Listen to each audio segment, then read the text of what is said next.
Hello everyone, this is Dr. Hopkins narrating the next in our series of videos. This one is about free energy.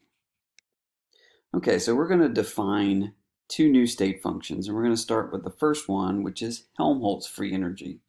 This is the function that you're probably less familiar with from general chemistry since it's never introduced. But basically, we have the definition. We're going to use A as our label, and it's equal to U minus Ts, everything else. So S is entropy, U is our internal energy, T is our temperature, so those are common. It is a state function, so if we do the differential, it's an exact differential, so we're left with this, okay?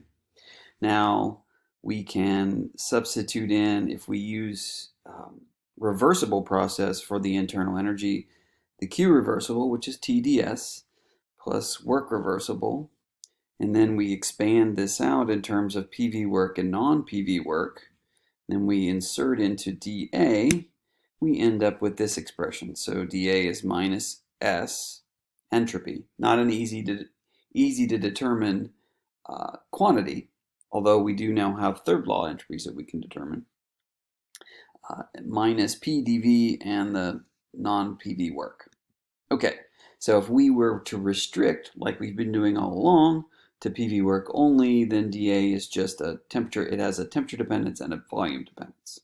Okay, so the second state function that we're going to define is the one that you're familiar with, that you've used in the past, the Gibbs free energy, and it is defined as G, and the definition is H minus Ts, okay?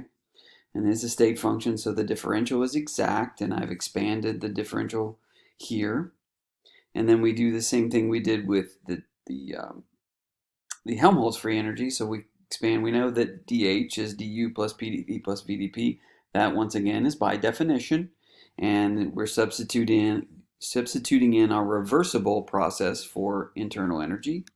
And if we plug that in, we end up getting this expression. So dG is our work reversible plus pdV plus vdP minus SDT. We know work reversible, if we look at PV work, it's minus PdV, so that drops that term, and we're left with VdP minus S plus the non-reversible work. If we look at PV work only, we have a differential that's a function of changes in pressure and changes in temperature.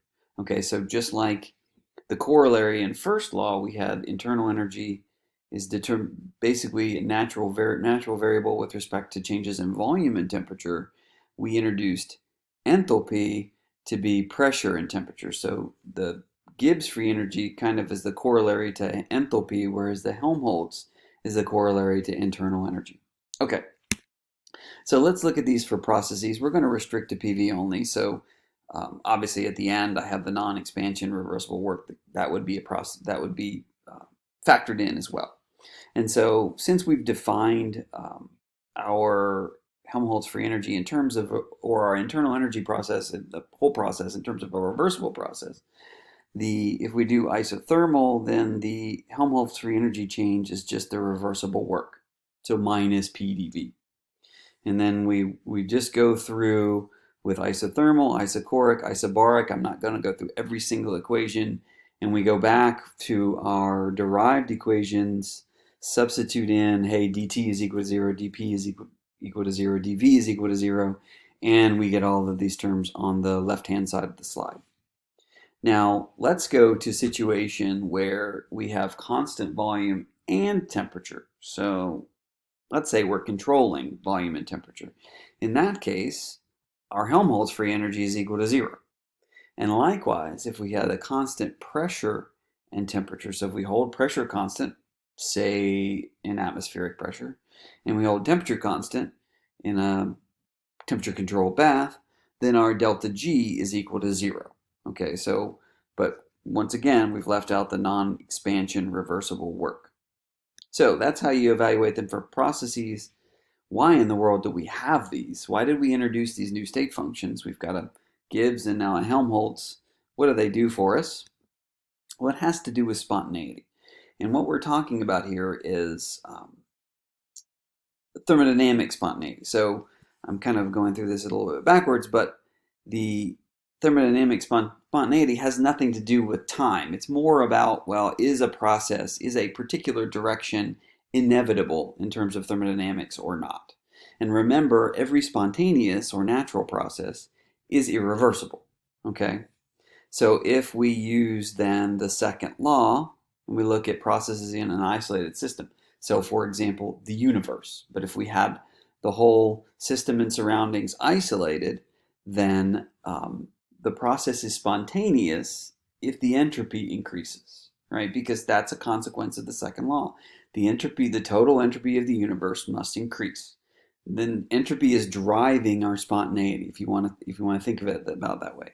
And then I show here, so spontaneous heat is equal to 0 because it's isolated. It's always less than Q reversible. We know that from the Clausius inequality in the second law, and that's equal to TdS. That's our derivation of this process. Okay, so that's an isolated system. Most of the time, we're not doing thermodynamics of chemical systems in an isolated system. So let's say we're doing our chemistry in a constant volume and temperature process. So in that case, something is spontaneous when the Helmholtz free energy is less than 0. If it's equal to, actually, and I should point out that delta S equals 0 is equilibrium, right, is our reversible. Delta A equal to 0 is equilibrium. But we're talking about spontaneity, if something's driving towards a final product, if you will. So it's less than 0. So let's go ahead and derive why that is. So we're going to choose, in this case, now remember we defined delta A in terms of reversible.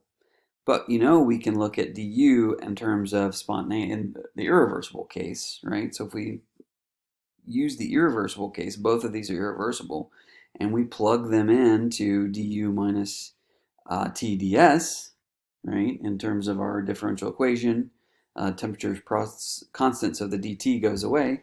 So we substitute these in, then we know this is dq reversible, so we've got spontaneous heat, spontaneous work, and reversible heat.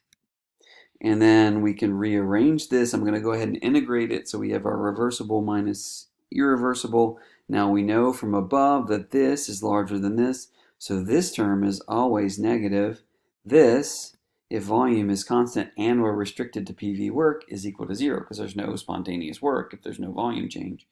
And so this must be less than 0. So therefore we have a process is spontaneous if the Helmholtz free energy decreases or is less than 0. Now we can do the same thing for a constant pressure and temperature process. Now remember, in this case, we're thinking more about, hey, let's control our process. How can we use free energy to drive our reaction or our process? Or how is free energy going to work? So if we have a constant pressure and temperature, it's spontaneous when delta G is less than 0. That's the one you know, right? That's the one that you learned from general chemistry. It's the one you used over and over again in biochemistry. So the Gibbs free energy, if the Gibbs free energy is reduced or less than 0, the process is spontaneous. Delta G is equal to 0, it's at equilibrium, nothing's happening.